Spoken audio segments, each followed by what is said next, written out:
Bonjour à tous. Nous nous retrouvons aujourd'hui pour la correction des partiels que vous avez réalisés il y a quelque temps, partiels qui vous amenaient à travailler un corpus en lien avec la thématique corps naturel, corps artificiel et un corpus plus particulièrement centré autour de la question du tatouage. Tout d'abord, je vous propose de nous intéresser à l'écriture personnelle. Vous aviez à travailler à partir du sujet suivant. Selon vous, rendre notre corps artificiel, est-ce trahir notre nature? Vous répondrez à cette question d'une façon argumentée en vous appuyant sur les documents du corpus, vos lectures et vos connaissances personnelles. Vous remarquez que j'ai passé en gras certains termes dans le sujet. Si je l'ai fait, c'est parce que ces termes vous renseignent sur les attendus de l'exercice, c'est-à-dire sur ce qui fait que l'on accorde ou non des points à votre copie. Et vous voyez qu'il y a deux attendus principaux. Le premier, qu'il s'agisse d'une argumentation, c'est-à-dire que du début à la fin de votre copie, vous devez essayer de me convaincre du bien fondé de vos affirmations. Et le deuxième attendu concerne l'illustration des arguments que vous allez proposer grâce à votre culture personnelle. Je vous propose tout d'abord une problématique. En général, cette phase ne vous pose aucun souci puisque les problématiques que vous aviez proposées étaient tout à fait pertinentes. Je propose modifier le corps reviendrait-il à se trahir? Une fois que j'ai ma problématique, il suffit d'y répondre en deux parties. J'ai choisi pour ma part tout d'abord d'affirmer que modifier le corps est effectivement une trahison de sa nature et pour le prouver, j'emploie deux arguments. Le premier, modifier son corps, c'est s'éloigner de l'état de nature. Je m'appuie pour cela sur le document 1 qui évoque les interdictions religieuses, notamment au Moyen Âge en Europe, au nom du don reçu, don qui viendrait du divin et qui donc n'aurait pas à être modifié. Le deuxième argument que j'emploie, c'est le fait que modifier le corps, c'est modifier aussi son identité au-delà du physique.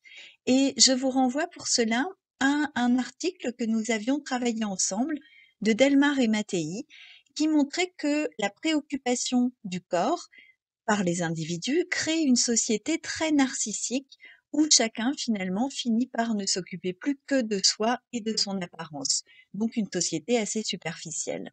Une fois que j'ai montré que modifier le corps, c'était une trahison de sa nature, je nuance mon propos en disant que modifier le corps, ça peut aussi être une façon de renouer avec soi, de renouer avec sa nature profonde. Et là, évidemment, c'est plus facile puisque mon premier argument va consister à montrer que modifier le corps, c'est aussi le réparer, lui rendre des fonctions qu'il avait perdues. Je vous renvoie notamment au documentaire dont nous avions regardé un extrait ensemble, Un homme presque parfait, et à ce jeune Allemand auquel on a greffé des bras artificiels puisqu'il avait perdu les siens. Deuxième argument, modifier le corps, c'est aussi affirmer son individualité, notamment au travers des tatouages, voire même de la chirurgie, et on peut faire référence au film Lawrence Anyways, dans lequel, effectivement, l'artifice qui va consister à modifier le sexe de l'individu va finalement lui permettre d'affirmer ce qu'il est profondément. Voilà pour la correction de l'écriture personnelle. Pour la synthèse de documents, je ne me livrerai pas évidemment à une correction extrêmement précise parce que ce serait fort long et sans doute fort ennuyeux. Ce que je vous propose, c'est simplement un plan qu'il était possible d'adopter. Pour rappel, vous travaillez sur 4 documents. Le premier est un article paru dans Beaux-Arts Magazine, un article de Daphné Bétard. Que trouvait-on dans cet article? Eh bien, les idées suivantes. Le tatouage est une pratique ancienne, il est lié à des groupes sociaux qui varient selon les époques. Il est un acte radical, un acte qui est parfois bouleversant, parfois en lien avec des pratiques magiques ou des superstitions. Je vous rappelle ce qu'elle disait du premier tatoué au monde, ou en tout cas ce que l'on suppose être le premier tatoué. Et aujourd'hui, le tatouage a un petit peu évolué puisqu'il est une affirmation identitaire de l'individu, donc, et non plus une affirmation de son appartenance au groupe. Le deuxième document était extrait d'un essai de Philippe Pons. Dans cet essai, Philippe Pons disait que le tatouage était une pratique exigeante, d'abord parce qu'il coûtait beaucoup d'argent, ensuite parce qu'il supposait une grande souffrance, Il disait que c'était une pratique très ancienne. Il montrait qu'il s'agissait d'un signe d'affirmation identitaire en Occident, un signe donc d'affirmation de l'individu, mais qu'au Japon, de façon un petit peu différente, il s'agissait plutôt d'un signe d'appartenance au groupe. Il montrait également que le tatouage pouvait avoir un but esthétique et enfin, il parlait d'un acte irréversible. Troisième texte, il s'agissait d'une interview de David Le Breton pour le magazine Cosette qui, pour ceux qui l'ignorent, est un magazine féministe.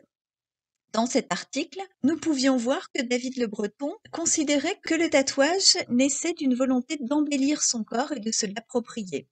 Il évoquait également un acte initiatique avec une douleur acceptée par celui qui la subissait qui permettait de se réapproprier le corps. Il évoquait le tatouage comme signe d'appartenance au groupe dans les sociétés anciennes et comme signe d'individualisme aujourd'hui. Dernier document, il s'agissait d'un extrait de roman et ce roman, c'était un roman de François Garde intitulé Ce qu'il advint du sauvage blanc. Que voyait-on dans cet extrait de roman? Eh bien, tout d'abord que le tatouage était un signe d'appartenance, d'abord au groupe des marins et puis également à la tribu par laquelle avait été recueilli ce matelot échoué. On voyait que le tatouage était lié à la souffrance puisque l'extrait mentionnait un temps extrêmement long de tatouage et qu'il était fait mention de la piqûre que l'on utilisait pour se faire. On voyait également que Narcisse montrait avec fierté ses tatouages. Le texte utilisait le terme de fatuité. Ces 4 documents étant lus et les arguments principaux ayant été repérés, nous pouvons passer à la conception du plan. Tout d'abord, une problématique. Comment comprendre l'acte irréversible qu'est le tatouage? De nouveau, la problématique a été extrêmement bien réussie par une grande majorité d'entre vous. Et il s'agissait ensuite de proposer un plan. Je propose un plan en 2 parties avec 2 arguments à chaque fois, extrêmement simple là aussi. Tout d'abord, le tatouage, c'est une pratique qui a évolué dans le temps. On voit qu'il s'agit d'une pratique ancestrale liée auparavant à des communautés précises, à la volonté d'appartenance à un groupe. Et on voit qu'aujourd'hui, c'est une pratique qui est plus individualiste. Deuxième axe, le tatouage est une pratique qui est caractérisée par tous les documents. Il s'agit tout d'abord d'une appropriation de son corps, notamment par la douleur, et d'une recherche esthétique. Voilà pour le plan que vous auriez pu proposer. J'en ai terminé pour la correction de ce sujet qui vous était proposé. Je vous invite maintenant à vous rendre sur Teams. Dans le groupe classe, vous trouverez dans la rubrique fichier un dossier intitulé partiel. Dans ce dossier, vous trouverez 2 fichiers à votre nom.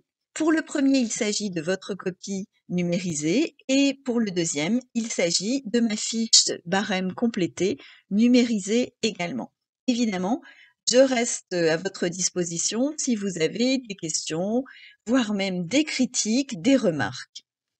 Sur ce, il me reste à vous souhaiter non seulement une excellente journée, mais aussi, puisque nous ne devrions pas nous revoir, d'excellentes vacances d'été.